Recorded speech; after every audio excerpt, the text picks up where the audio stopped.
Beshinchi sababi qiz bolaning o'tirib qolishiga, turmush qurishga, oila qurishga xohishi yo'qligining beshinchi sababi bu.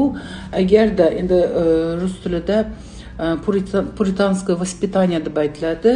Bu judayam mahkam o'sha tarbiyani keragidan ortiqcha ramkalarga solib yoshi katta insonlar tarafidan tarbiyalangan bo'lsa va aynan o'g'il bolalarga, erkaklarga nisbatan noto'g'ri fikrlar uyg'otilgan bo'lsa, bu ham sabab bo'lgan bo'lishi mumkin. Erkak zotidan qo'rqib qoladi, tiskinadi deydi-ku.